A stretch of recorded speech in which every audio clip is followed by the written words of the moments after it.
They said it like it meant nothing. It's just one night. You'll be fine in the garage.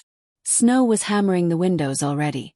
The kind of cold that seeps into your bones and refuses to leave. I stood in the doorway, bag in hand, looking at my parents' faces. No shame, no pause. Just that easy shrug that told me I was an inconvenience under my own roof. I was 25, paying their mortgage, covering their bills. And that night, I understood the truth. Love in our house had always come with strings. It hadn't always felt this way.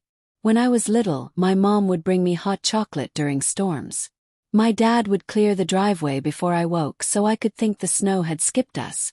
They wore the role of protectors well, and I believed it. Even after college, when work was unstable, I stayed close. Paid rent, stocked groceries. When Dad lost his job, I covered everything. "We'll pay you back," they promised. I never asked. I just wanted us steady. But slowly, family turned into a landlord-tenant arrangement. It began with small things. A cold look here, a sigh when I asked for the heat to come on earlier in winter. Then came the comments. "Maybe if you moved out we'd have more space," tossed into dinner conversation. The final break came when my cousin decided to visit. She needed the guest room. No. I was banished to the garage. No insulation, breath turning white before it even left my mouth, wind clawing the thin walls. I didn't fight it, not because I agreed but because my mind was already moving. I'd kept record of every payment.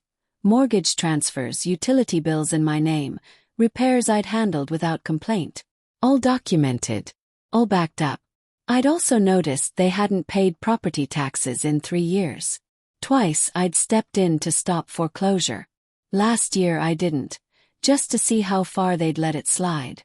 The morning after the garage night I left. Quietly. No warning. I canceled transfers, shut off utilities in my name, changed my mailing address. 3 days later they called, tight voices. The mortgage had bounced. Heat was off. The storm had frozen the pipes.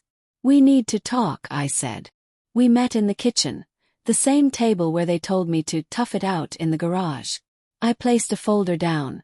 Every receipt, bank statement, email confirming my payments.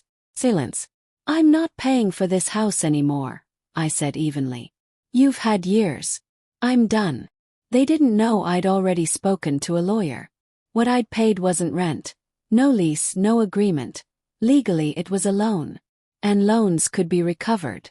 2 weeks later I filed suit. The court date came fast. Their accounts were already empty. On the day of the hearing they shuffled in. Smaller than I'd ever seen them. My lawyer laid it out with surgical precision. The debt, the unpaid taxes, the unheated garage photos, my breath visible in midwinter air. The judge didn't need long. They had 60 days to pay or the house would be sold. At first they called daily, angry, then pleading. "We didn't think it through. We love you. We just need your help." The same words I'd once said to them, except I'd meant them. On the 59th day I returned. Snow was falling again, softer. They sat among half-packed boxes. The mortgage papers lay open. My mother's voice shook. "Will you help us?" My father didn't meet my eyes. I thought about the garage. About the cold. About every time I'd chosen them over myself. I smiled. Just enough for them to know my answer before I spoke. "No."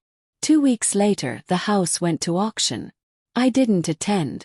I didn't need to. My repayment came with interest. People ask if I regret it. Doing this to my own parents. I tell them the truth.